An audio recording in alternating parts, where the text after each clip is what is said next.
They call it the Big Bang for a reason. I emerged from that primal roar around 10,000 ancient campfires, stomping my feet to the drums and flutes of old.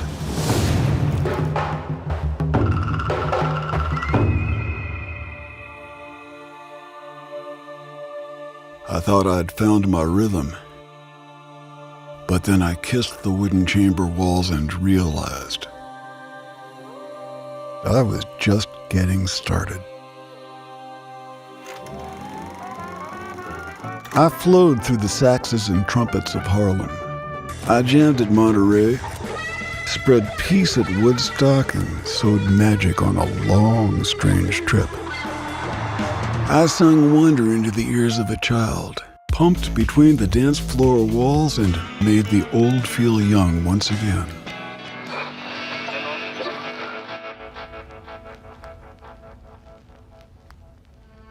There is no end to my journey. I invent and reinvent myself to share the joy I know and spread the truth I've found. That the world is a dance, a rhythm, the tune of evolution.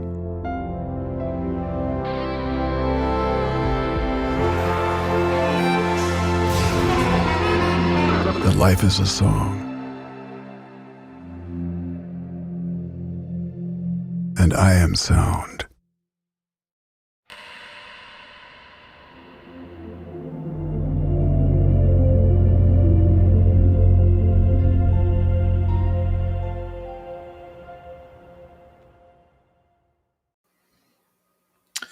Good evening, everybody. It's Luke here at Gramophone, and welcome back to our next live event.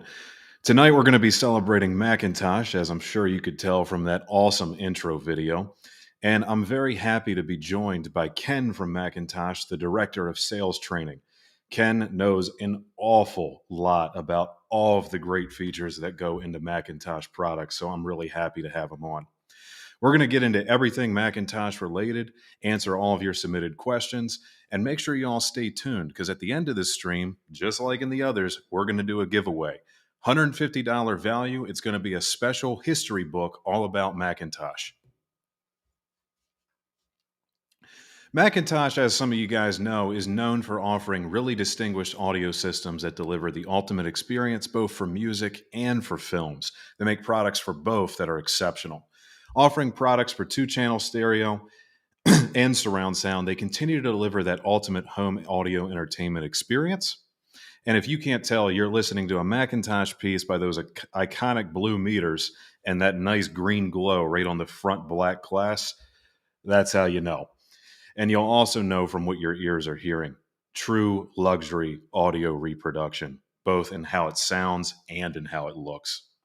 So without further ado, I'd really like to welcome Ken from McIntosh, who's actually joining us all the way from Seattle. Welcome, Ken. Hello. How you doing? We're doing good, man. How are you doing? I'm doing great. It's not raining today. It's a small miracle. For Seattle, I'm told that is, in fact, a small miracle. Yes, indeed. So, Ken, tell me a little bit about you, your history in the industry as a whole, and then, of course, most importantly, how you got involved with Mac. Well, I grew up in West Caldwell, New Jersey, and I was a little bit naughty one day. I heard that there was a new hi-fi store that had opened up in town. The opposite direction from the school than my home was, but I decided to ride my bike after school down to this new stereo store, and I walked in and they had McIntosh and Kenwood and Tandberg and Bozak and all the top brands back then. And I hung around that store so much they put me to work part-time just so I wouldn't be talking to the salespeople all the time. They couldn't get rid of me. So I would help out in the service department and cleaning up the stock room and all of that. And that's really where I got introduced to McIntosh. I helped out there for a couple of years, and then something occurred to me. all the salespeople at the store knew quite a bit about everything, but no one knew everything about anything. So I decided I would pick one brand and become the expert on it, which was, very faithful decision. And of all the brands I could have picked, I picked McIntosh. I said, I'm going to become the expert on McIntosh. And that's what I did. So I went off to college and then managed a McIntosh store up in the Boston area for 7 years. And eventually bought my own store and bought a bankrupt store in San Francisco. And we turned that into the world's biggest Mac dealership and had that store for 16 years. And then McIntosh really wanted to get all their dealers to be as successful as our store was. So they convinced me to revamp their training department. And that's where I am today, Director of Sales Training. So I teach people about how to communicate the advantages of McIntosh easily and in a non-confusing way. So you were the Macintosh expert at a store, and then you bought a store to become the Macintosh expert at, and then Macintosh said, we need to get this Macintosh expert to become the Macintosh expert at Macintosh. Exactly. And I was ready to retire anyway because audio was changing a lot and it was becoming more networking and touch panels and all. And we had a manager who was younger than me and dying to get into that. And I felt I was maybe a little bit old for completely changing my outlook on these things. So it was a perfect time for me to have a change. I had been in retail since age 15. So I did it for a long time. I've had one job my whole life, Macintosh. Hey, well, that makes you the best at it, right? Well, I'm pretty good. I figure most people who know as much as me are probably starting to lose their memory. I'm in this 5-year sweet spot where I've got a lot of knowledge, but I haven't begun to forget it all.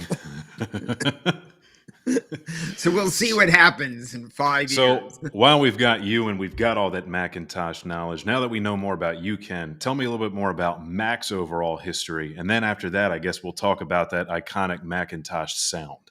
Sure. Well, Macintosh really started out with 3 people. There was Gordon Gow, who knew sales, and he was a genius at amplifier circuits. And there was Mr. McIntosh, who knew how to run companies. And there was Morris, and Morris was, he was the accountant for the company. He was the bean counter. He knew about profit and loss. And you really need all those things. And Macintosh started out doing government work. They started out in Silver Springs, Maryland, and they came up with a drastically superior amplifier. There's this term harmonic distortion, which I'll probably talk about a couple of times today. It's the amount of change to the sound that the amplifier produces. And ideally, we want it to be 0%. We don't want the amplifier to add or take away. We just want it to take the music and make it louder, but keep the sound the same. And back in the early 50s, a good amplifier had about 10% distortion at high frequencies or treble notes and deep bass notes. And the Macintosh amplifier had about 0.09% distortion typically. So we're talking about a monumental improvement in amplifier design. That's huge. Yep. They first had them just for the government. And then they said, we think there's hi-fi applications here. And they formed a hi-fi company and sales were pretty good until they came up with this chrome and black look. And that was the MC30 amp, and sales went up tenfold with that. And that was that was the beginning of the Macintosh amps that have that iconic look. Tubes on top, transformers sticking up, circuitry below, black and chrome look. And Macintosh is an incredible company because they've been in business for over 70 years. since 1951, they've been in the same location in Binghamton, New York.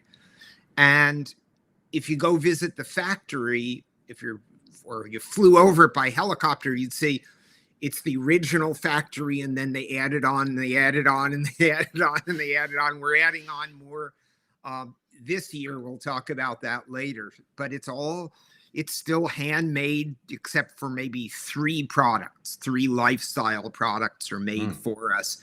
But all the rest is handmade in Binghamton, New York. And, when you go through the factory, I did a little factory tour video recently, and I asked lots of people how long they've been working for McIntosh. And I kept hearing 40 years, 55 years from one person, 20 years, 25 years. It's really, people work for Mac for a long time, and then their kids come and work for McIntosh.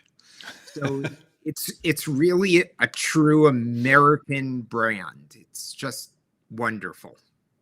It's like a generational brand on top of that. Yeah, it really is. I mean, I've been involved with them since 1973 myself. I mean, it's just incredible. It's the company you can't get away from.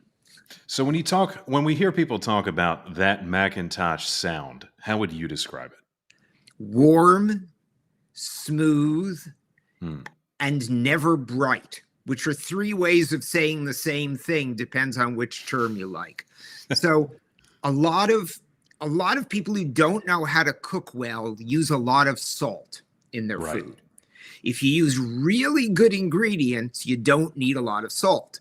Well, the equivalent of salt is I guess I can call, since they're out of business, the Radio Shack curve. You used to go into Radio Shacks and they'd have the equalizers with the highs and lows turned all the way up in a big smile. Well, hi-fi equipment that isn't great typically has a boost to the highs and lows, and that makes it sound more pizzazzy. It's like adding salt to your food, but you can't listen for very long because your ear gets assaulted with this. Assaulted. I didn't mean that as a pun. No, that was perfect. Thank you. It was totally unintentional. So McIntosh amplifiers don't have this. They're always very mellow. The first time you hear a McIntosh, you'll say, is that lacking in highs? And then you listen carefully and say, no, I'm hearing everything, but it seems to be smoother. And you can listen to it for hours. And that goes back to this harmonic distortion thing. And that is, if I had 2 pianos playing, see if I can explain this relatively easily. You walk up to one and you press middle C, and you walk up to the other one and you press middle C, the same key, you'll get out a tone at the frequency of middle C, 256 hertz, from both pianos. But all musical instruments put out harmonics, which are higher frequency or more trebly pitched notes at the same time. And that is what makes instruments sound different. So if you had 2 pianos, one was a Boisendorfer and one was a Steinway, and they were both defective in some way, they didn't put out harmonics, they'd sound exactly the same. In fact, they'd sound exactly the same as an oboe on continuous notes. We can only hear one instrument versus another instrument and recognize what's playing by the harmonics, these upper pitches that come along for the ride in the music.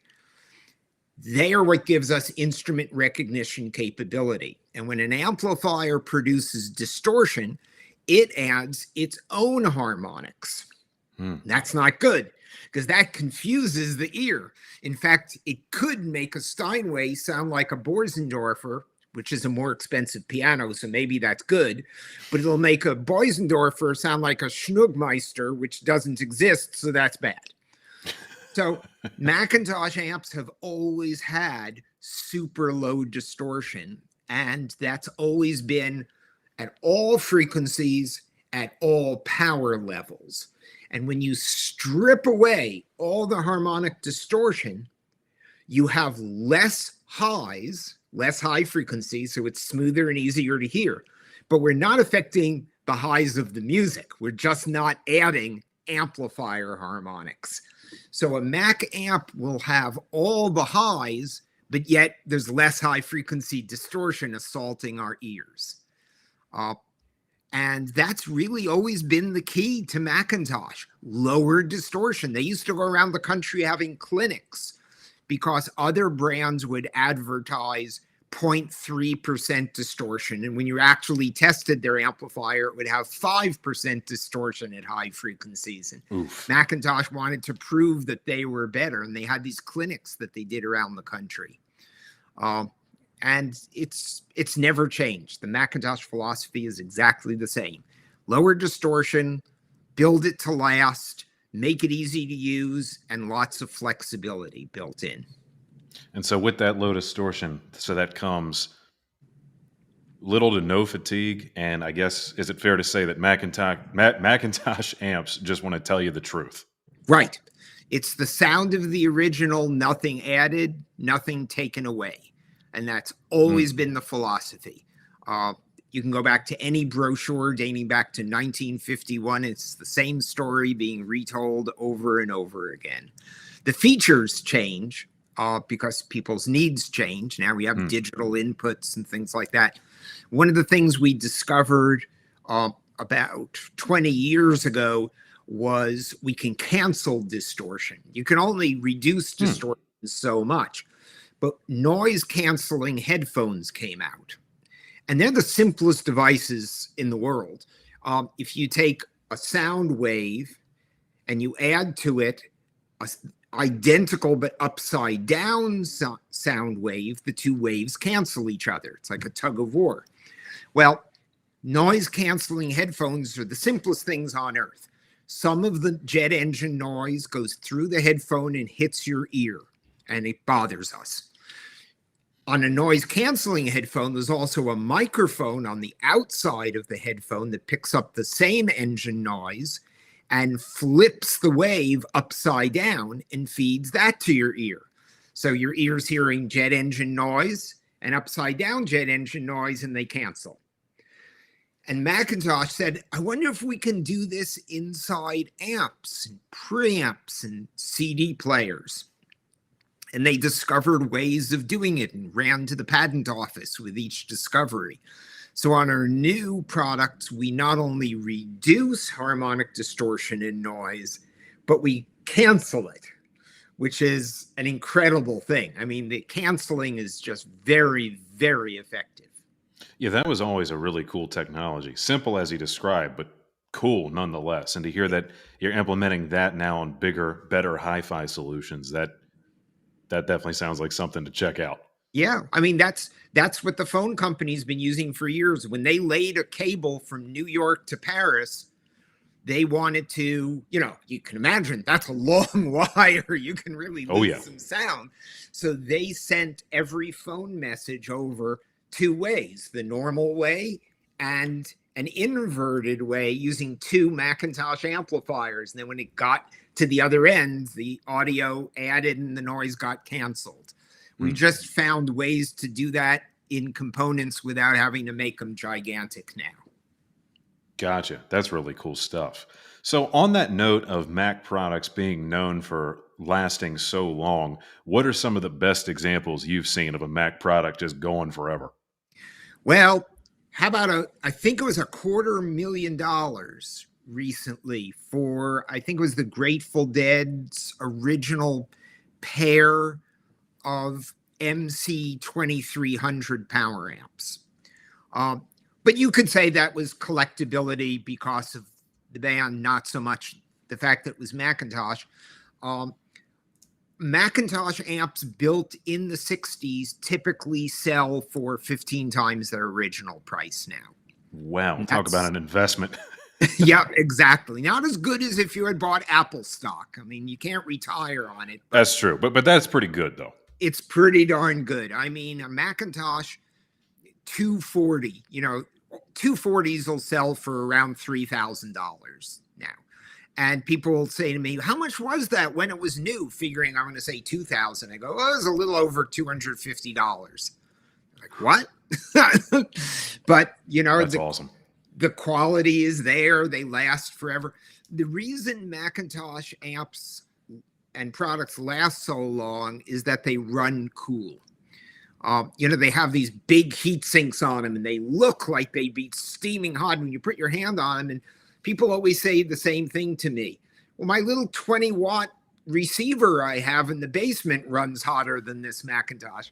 So there's a formula for how long something's going to last. And I believe it's for every 20 degrees Celsius hotter something runs, its lifespan is halved. For resistors, capacitors, transistors. The hotter they run, the shorter the lifespan. So we always build things to run really cool. That's why we use tar. Are you familiar with the tar thing we do? A little bit, yeah. Tell us a little bit more about that, though. Yeah, the transformers in amplifiers, that's really the heart of the power supply. And a McIntosh amp might have 3 transformers because we use them on the output also. And that's a coil of wire. And if that coil of wire heats up or cools down very fast, you can get little cracks in the wire. And if you get too many cracks in the right places, the transformer fails. So years ago, McIntosh bought a tar machine of all crazy things. And we take all our transformers and we put them in a metal can, and then we fill it with tar all around it. And that makes it so there's 360 degrees of heat pulling out of the transformer. So now it can't get hot and cold fast. It does everything very slowly because it's in intimate contact with the tar. And that means our transformers last forever. I mean, it's almost unheard of to ever replace a McIntosh transformer, even if your unit was built in 1961. And I'm on the Facebook pages all the time, and sometimes people say, I need a transformer, and that's when I email them, I don't think you need a transformer. What's your symptom? And then we figure out it was a diode or something else that was actually wrong. Misdiagnosed. I've seen some old Mac amps come in here to get a tune-up, and it's always just like maybe something small that needs to be dialed back in or one small part that needs to be replaced. Never the transformer. Never. Not going to happen. A Mac amp, typically you can pass it down to the next generation. It needs a little bit of work once in a while, but so do I. So that's okay. So do we all, I think. Yeah.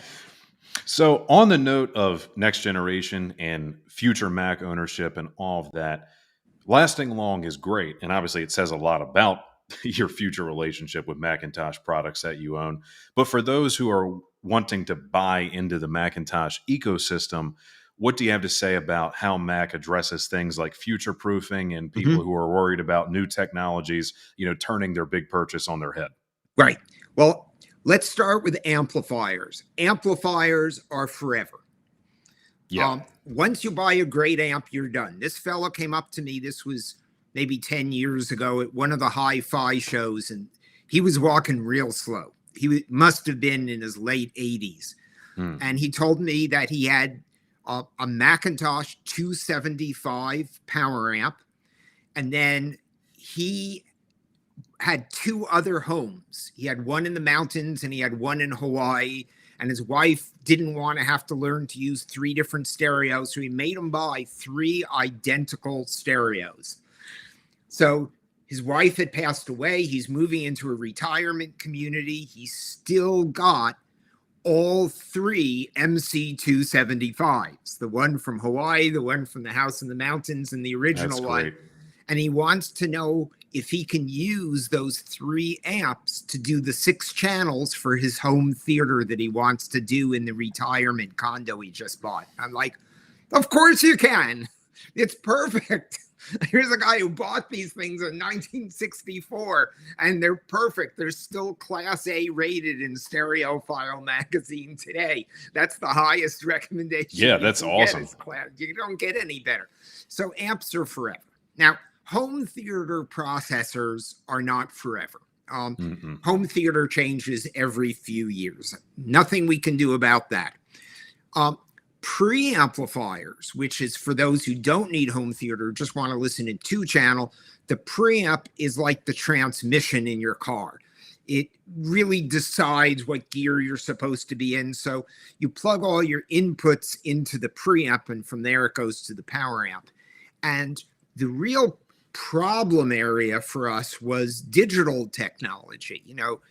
1985 CD players came out and the digital era began.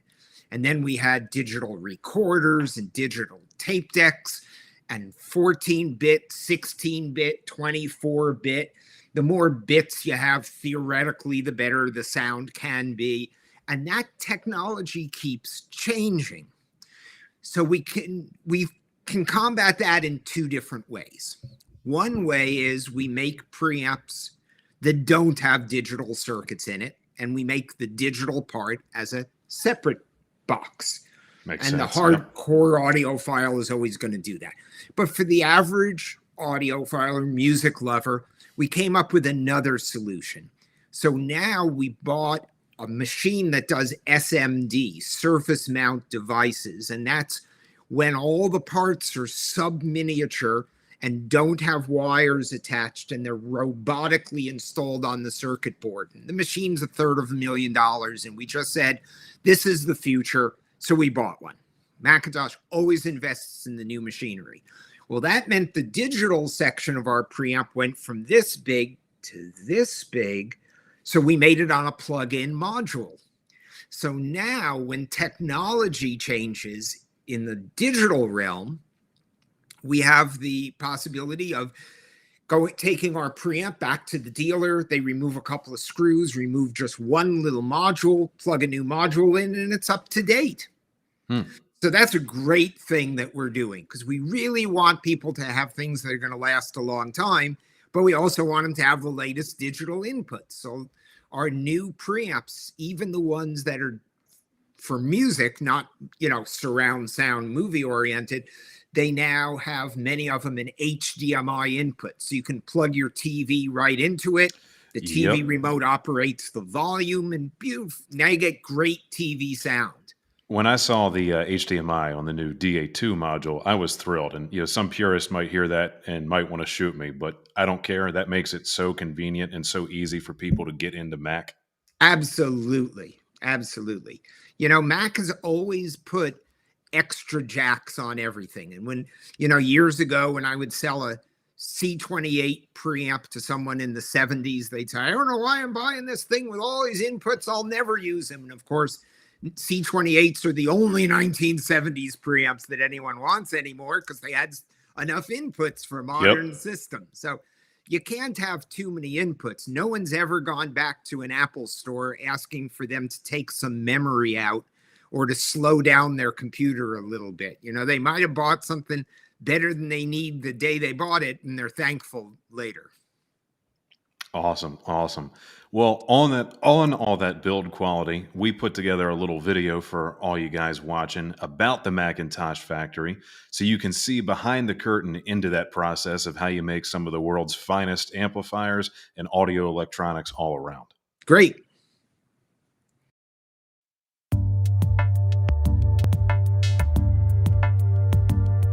McIntosh started in 1949 in Silver Springs, Maryland.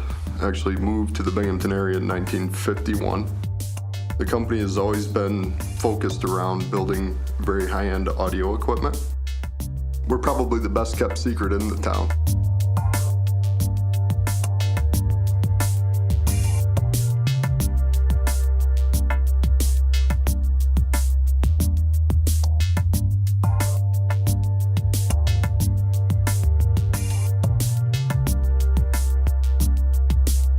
Handcrafted for McIntosh has always been a big appeal. The handcraftsman part of it, especially with the people that are here, they've got an average tenure of roughly 16 years. Some of the people have been here as much as 40 years.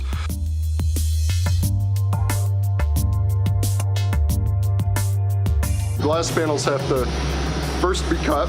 It uses 3 types of materials to cut.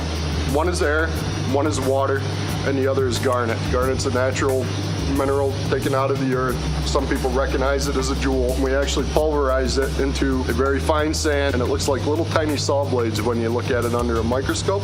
And that's actually the cutting agent that will pierce the glass with the high pressure of the water and the air together.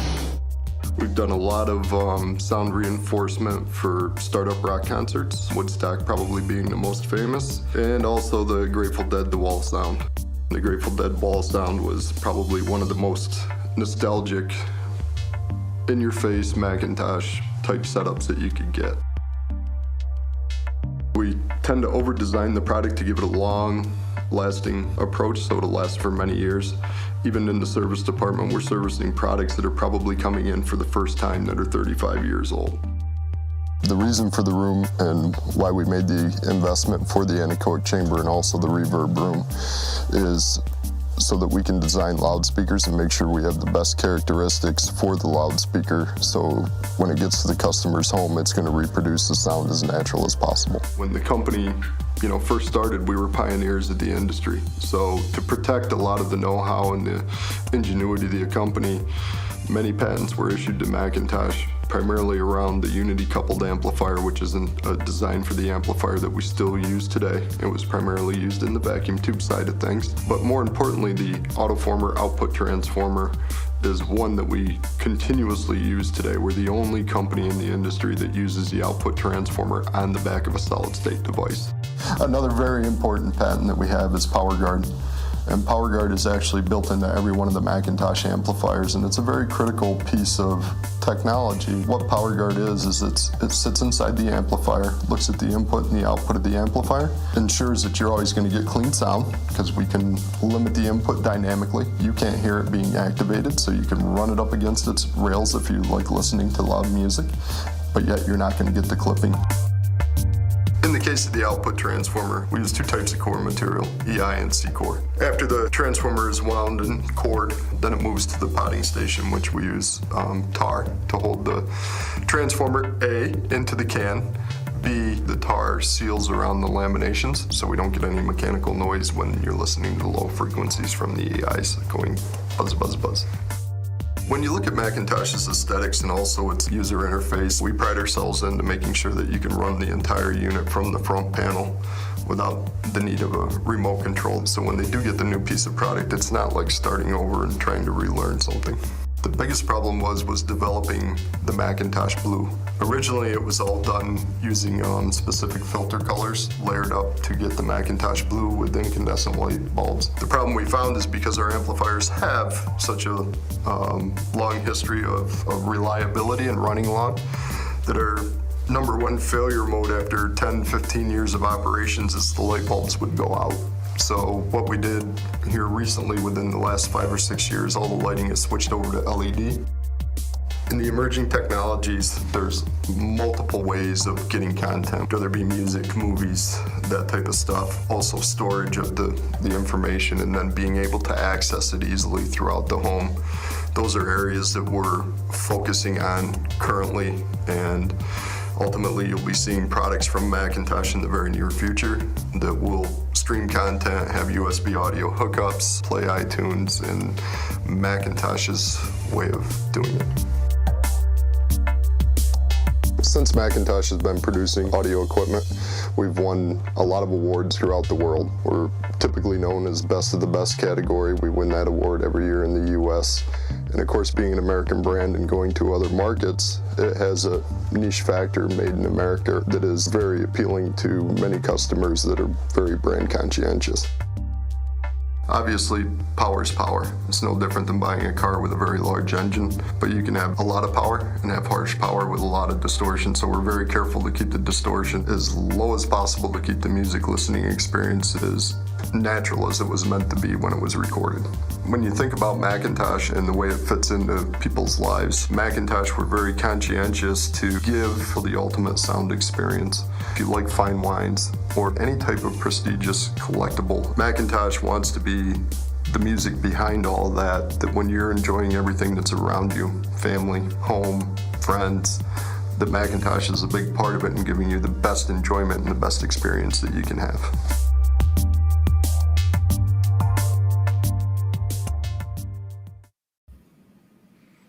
So that factory is something else, hey guys? Yeah. Ken, have you been to that factory? Oh, yeah. Well, have I I'm been sure to you the have. factory more than 30 times would be the question. And the answer would probably be yes. We're going to be yeah, we're going to be expanding it quite a bit. We can't keep up with production right now. I mean, if you order a piece of McIntosh, there's a 3-month wait on most pieces, slightly more on certain models. And it's because you really can't rush something that's handmade. But what you can do is hire more people and expand the factory, which is one way to keep the quality where it should be and yet have more production. So we finally got approval from Binghamton, from the city, to expand the factory, and we're hiring people. And this is going to be a really fun year because we have all sorts of products planned. I don't know how many will come out this year. It's probably going to be almost a year, from the day you say, okay, let's expand the factory, build it. Well, it's 6 months till it's built, and then you got to get the machinery in. So we do all our metal work. We don't buy chassis. All our competitors buy chassis. We don't do that. We buy sheet metal, and we bend it and paint it, silk screen it, everything that needs to be done. And that's been a real slowdown lately, is getting the metal work done. So we're buying a new state-of-the-art metalworking machine, and we're going to move that and our older machinery into a whole new area of the building, which means we can expand the final assembly. Because final assembly is where we do the final quality controls and all of that. We tune the meters. I mean, this sounds almost loony, but we have to do it.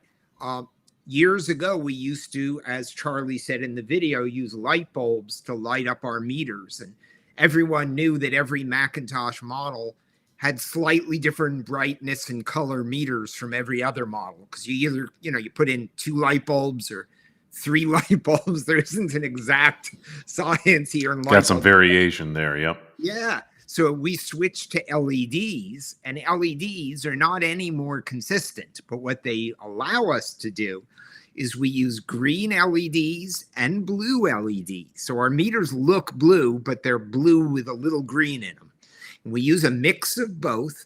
And then behind each meter is an adjustment for the green-blue balance and the intensity. And we actually put a color spectrometer on the front of each meter and tune it to be exactly right before it leaves the factory. I mean, you'd expect Sony to do this with their TVs, but you don't expect an amplifier company to do it. So you're telling me there is a defined scientific measurement for McIntosh Blue? Yes, there is. And that's awesome. The people who work in the factory don't have to worry about, how many degrees Kelvin and all this. They've just got a meter, and when meter's right in the middle, it means it's perfect because it's all done, backed up by a computer. So it's just amazing what the company goes through. And final assembly, you just can't rush it. And right now we have maybe 6 people in final assembly. We're going to double that number and give them more space. And that way we can produce more products and without sacrificing quality. More people want to buy McIntosh than ever before. I've never seen anything like this. We've never had a time where almost all products are on back order. And that's a wonderful thing to hear, because especially since it's been a pretty crazy past 2 years. We all know why, but to hear that even in the midst of that, is something that many would think is a little niche or maybe even boutique can still keep growing like that. Yeah, well, who wants to take their whole family to a movie theater? I'm probably in trouble with movie theater owners right now, but hopefully it's a small percentage of your clients. But, taking the whole family to a movie theater, it just isn't happening anymore. A lot of people don't even take their family out to dinner as much. So they're staying at home and they're saying, well, maybe we'll invest in something. And maybe we should have something that's going to last us a while and not just be another 2-year purchase. So yeah, we definitely had folks who were coming in who weren't going to go on vacation that year. So it was, let's buy a stereo or put in a home theater. Yep, absolutely. And when you buy, I always say, once you buy McIntosh, you can cross upgrade amplifier off the bucket list. You're done for the rest of your life. That's it. They can bury you with that amp. That's right. They really can. So I know that Mac's been up to some other things too, and some that we really like around here, such as picking up Sonus faber. Yes. Well, Macintosh has gone through some ownership changes over the years. And for a while, there was Italian ownership of Macintosh, and that got Macintosh linked up with Sonus faber. And Sonus faber builds some of the best speakers in the world. So they're in Agreed. Italy. Yeah, they're great sounding speakers. The two things that really set them apart is the design of their speaker allows you to listen for a very long period of time. So sometimes, if a customer comes in and they're comparing Sonus faber to some other brand of speaker, they might find the Sonus faber to sound a little less exciting the first time.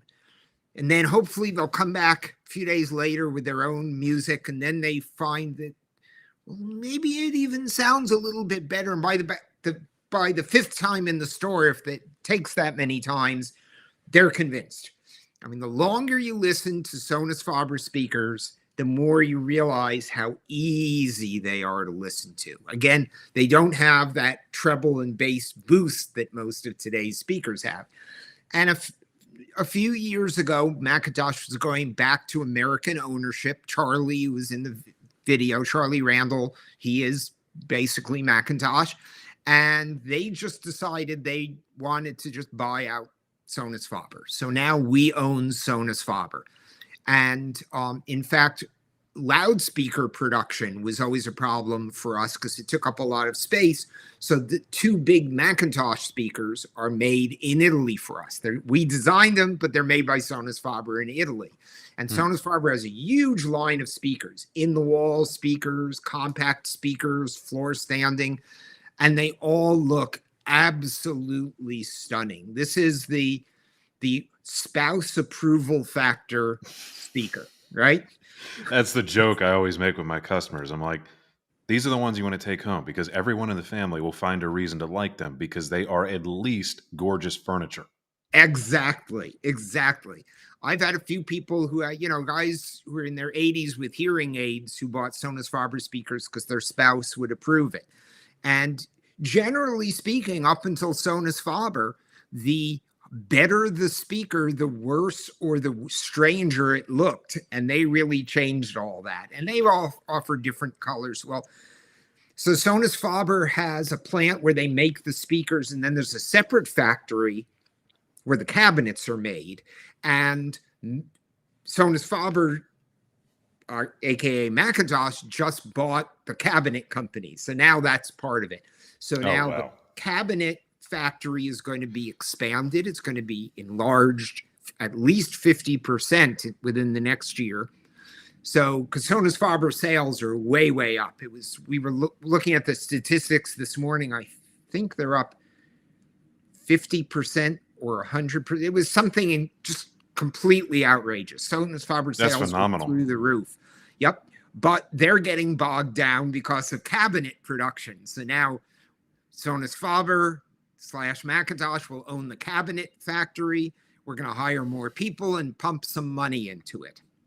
We had a few gentlemen that got to visit that factory, and the stories were endless. But the thing that stuck out to me from what a little bit that I saw was the artisans at that cabinet shop. Like I just have never seen talent on full display like that. Yep, it's just incredible. We were there about 6 months ago, and it was incredible. All the jigs that you need to hold pieces together, because a lot of companies bend their wood to the shape they want, and Sonus faber tends not to bend it. They actually take blocks of wood and shape them. It's a little different approach. It's a little longer lasting. Sonus faber is really about furniture with incredible sound, not just speakers that kind of look good. They're real furniture grade speakers. I mean, once you look at them, most people gasp the first time. They've never seen anything like it. And now McIntosh is the importer for Rotel. Rotel is, a less expensive brand of equipment, and we import that, and we're going to be expanding the number of products we're involved with over the next few years. So I did not really hear about nice. that. So that's really cool. Yep. And we're in the new Jeep Wagoneer. I don't know if I you've saw seen that. That blew my mind. Oh my goodness. The Wagoneer is just a beautiful car. And we're doing the sound system in that and the new Maserati. So yeah, things are really, it's fun. And then you're sitting next to our new wireless loudspeaker. Yep. That's the RS-150. So a lot of people want to put McIntosh around the house. So now we have a speaker that you can just set down and either Bluetooth to or AirPlay to or Chromecast or Spotify Connect or Tidal Connect. There's a million ways to stream to that speaker.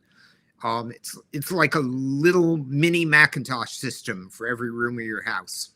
Oh yeah, I was playing with this guy just about half an hour before we got on. This thing is fun. Just AirPlay, pull out your iPhone, AirPlay, go. Yep, that's it's that it. easy, and it sounds good. It sounds good. We doubled the power compared to last year's version of it, and we improved the look of it, and the woofer is much bigger. So it's a huge improvement for not much of an increase in price. So that's one of our new products this year that we're very excited about. Of course, I put something. Oh, I'm sorry, I didn't mean to cut you off. Oh, no, that's okay. Go ahead. I put something bassy on when I was testing this out, and I pulled the grill off, and I kind of had a little jaw drop moment at how much that woofer can move. Yes. Yep. It's a super long excursion woofer. It's called an LDHP, and we have a patent on that. It allows the woofer cone to move a greater distance and still do it linearly. Linearly meaning that every time the music is twice as loud, the woofer should be moving twice as far without running up against its stops. And that's where you get distortion. So that's got our patented woofer in it. Yeah, can't wait to do a full review on this, and everybody watching. Yep. Check these new RS units out. They're really cool.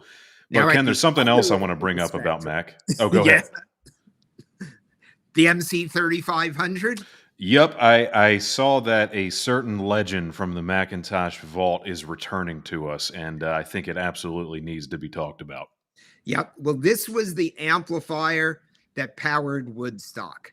Oh boy, say no more. Yeah, the MC3500 had this magical sound. I mean, one magazine tested it when it came out in 1968 and said, literally, if you buy this amp, you can never have to think about a better amplifier. It was a 350 watt mono tube amplifier. And, you know, it was gigantic. It had a fan in it to keep it cool.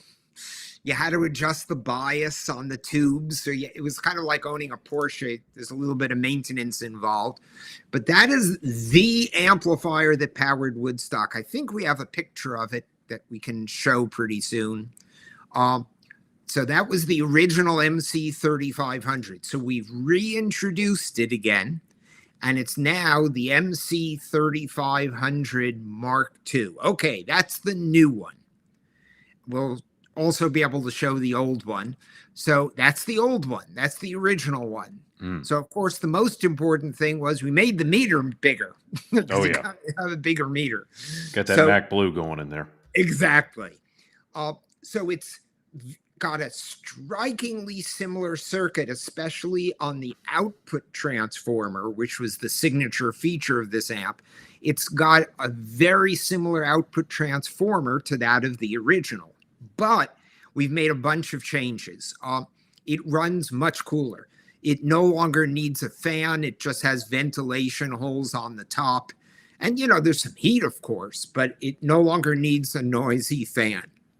The original one also had these adjustments for the bias of the tube, bias is kind of like the idle on your car engine.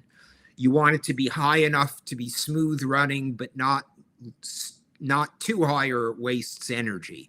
Right. And normally each tube needs bias adjusting. Well, this doesn't need that. This is just you set it and forget it. You just take it and you unpack it and you lift off the foam and you plug it in and you just use it. So we've added modern technology to make it easier to live with. And, I have trouble saying this, but I think this might be the best sounding amp we've ever made. Really? I'll always better than the 2 kilowatt? Better than the 1.25? That plays louder. Okay, the 2K plays louder. But this amp is rated for 350 watts at all frequencies with low distortion into 8 ohms or 4 ohms or 2 ohms. But we're lying. It's not 350 watts. It'll actually put out closer to 450. And its peak power is around 800 or 900 watts. So this thing can just play for days. It can just play for days. So yes, our 2000 watt monoblock will play a smidge louder.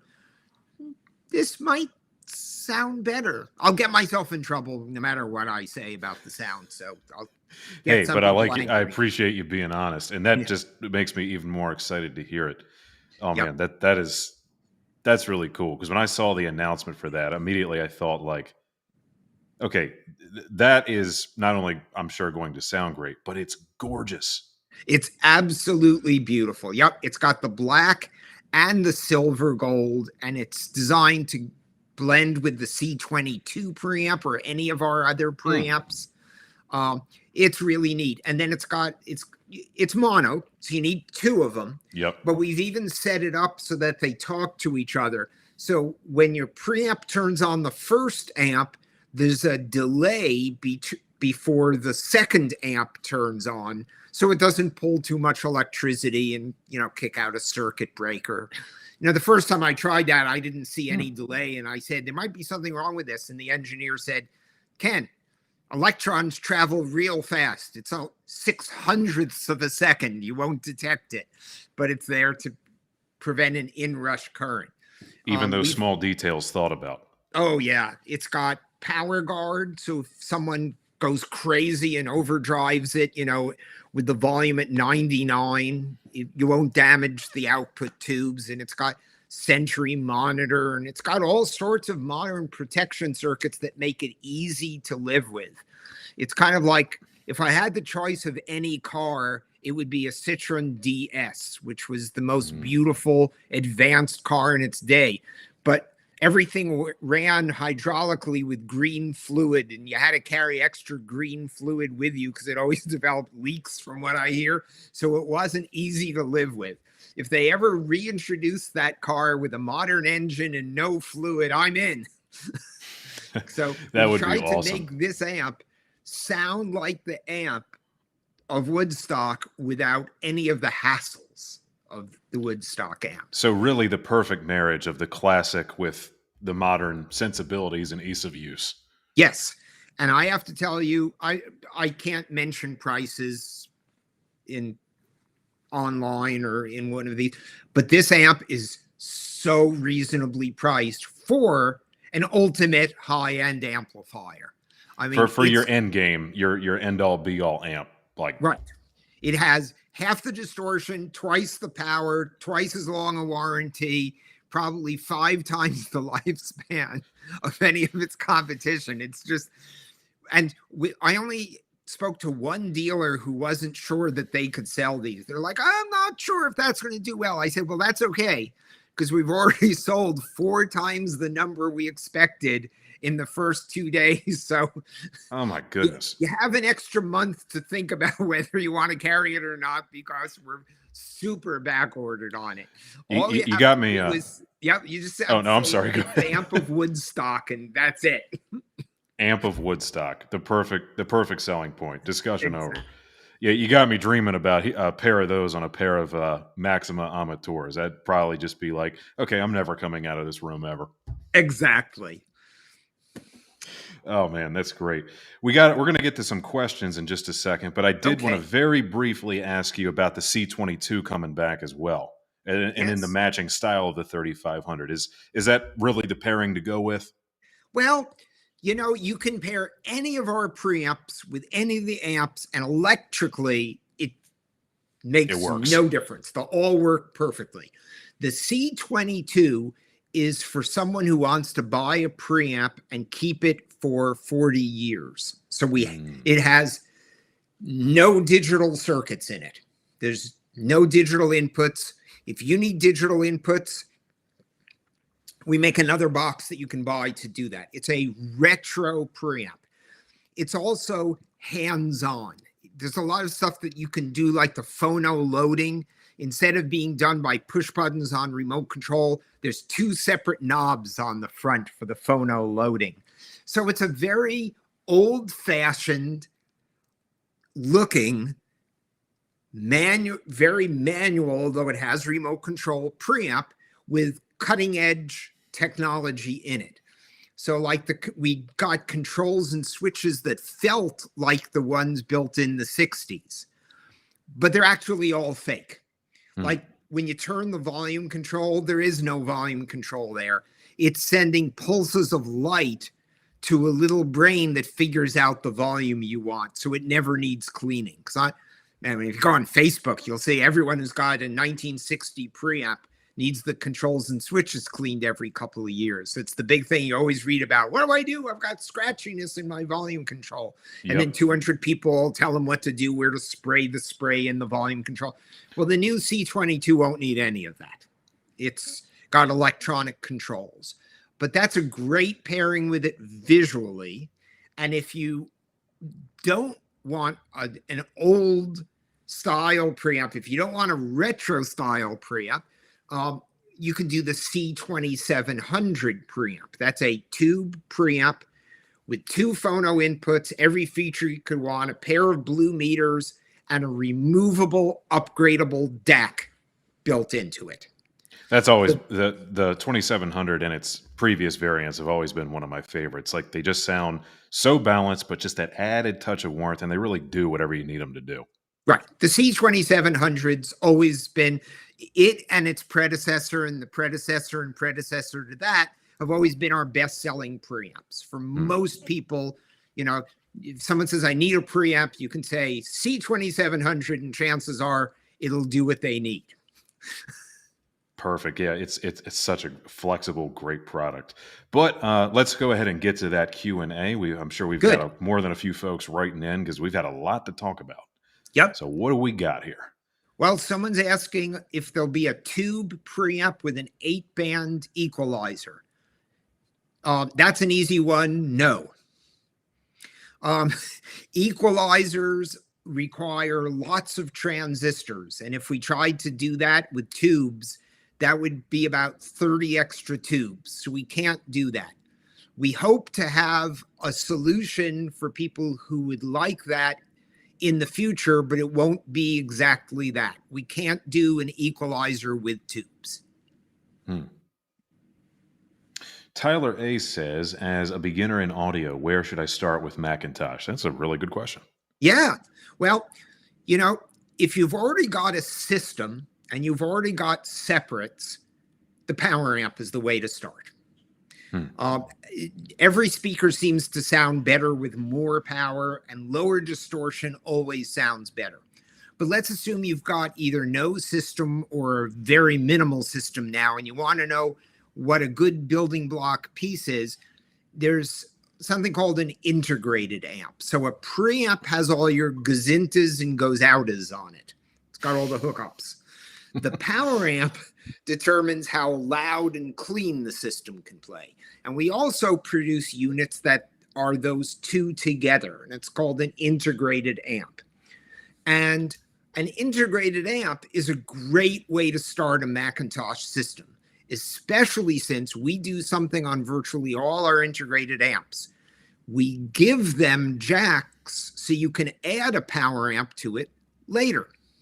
So if you buy an integrated amp, you can use it for many years. And then when you buy that gigantic house that you always wanted with the enormous sound room, and you say, geez, I wish I had more power, you can add a bigger power amp to our integrated amps.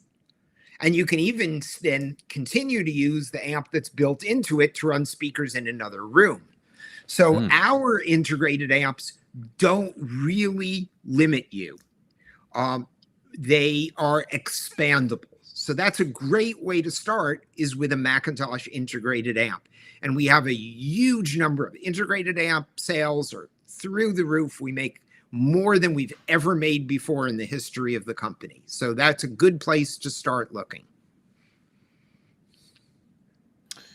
Johnny Zapp says, question for Ken, will McIntosh make a receiver with HD radio soon? We did. Okay.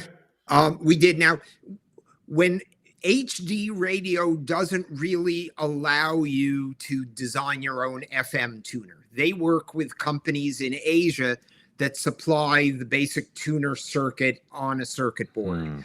And we had that for a while. We had HD radio on the module, and it could go into the receiver.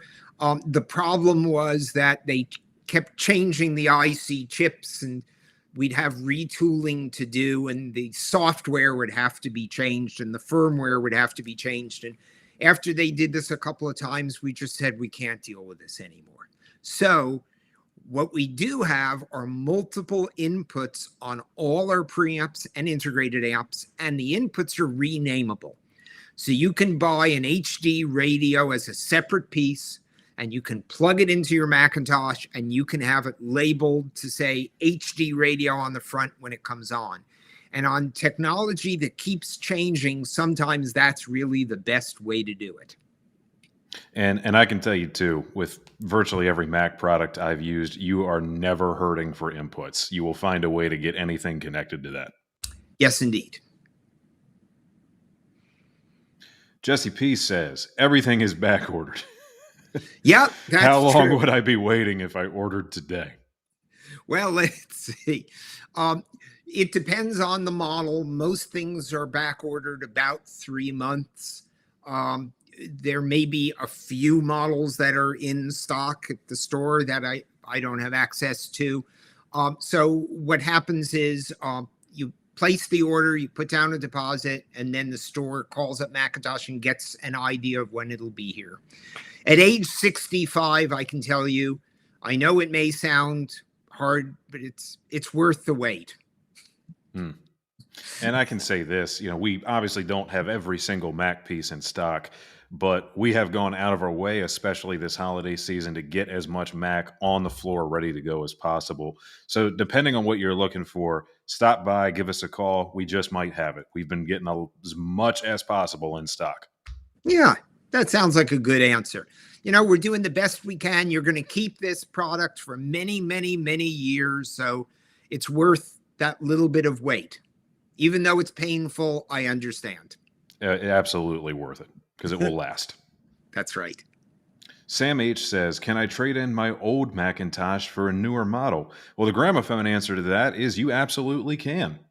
Oh, you want trade-ins. Trade-ins are wonderful, because not only does the trade-in mean that now you have a piece to sell someone else who wants McIntosh and doesn't want to wait, but it's going to go to someone who's going to love this thing and have it for years and years and years. So many people, I know so many people who, I sold them a piece of used. Well, look at me. When I worked for Purdue Radio in New Jersey, my first piece of McIntosh was a 1700 receiver. That thing was old in 1975, and someone traded it in. And I said to the owner of the store, I've never had a piece of McIntosh in my house. Can I take this home tonight and bring it back tomorrow? And she said, sure. And I took it home, and I didn't bring it back the next day. I said, okay, you got to make me a deal. This thing's staying. And my whole stack of Kenwood was sold to a friend of mine. I had to have this amplifier, and look at where I am now. So, not everyone starts out super big. They might start out with a used piece and then trade up.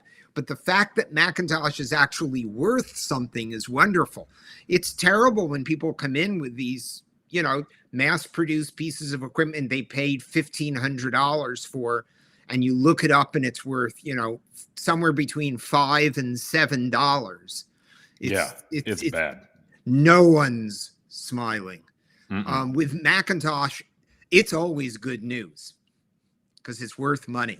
And it has value to everyone in that whole equation. Yep, exactly. And you probably have a waiting list of people who want used Macintosh. So people come asking about vintage stuff all the time. All the time. Yep.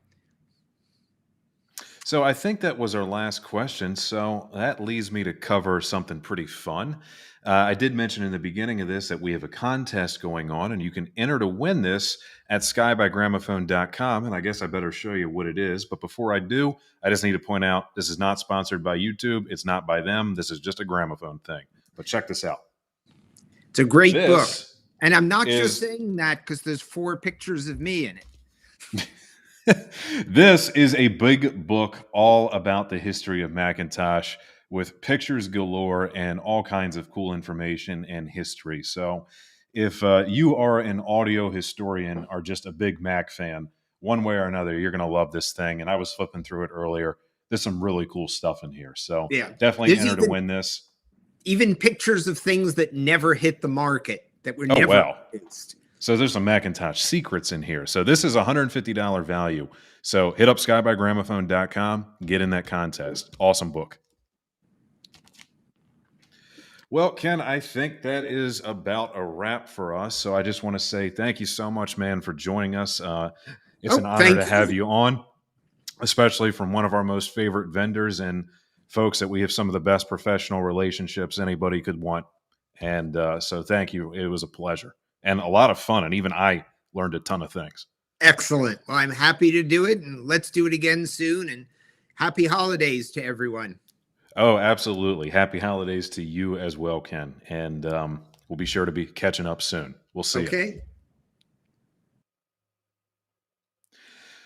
Talking with Ken is always lovely. He is such a cool guy, and the knowledge that he has, not just for Mac, but for the whole industry, is really a treasure. So again, Ken, if you're still listening to this, thank you so much. Everybody, we really appreciate you being on, especially during Christmas week.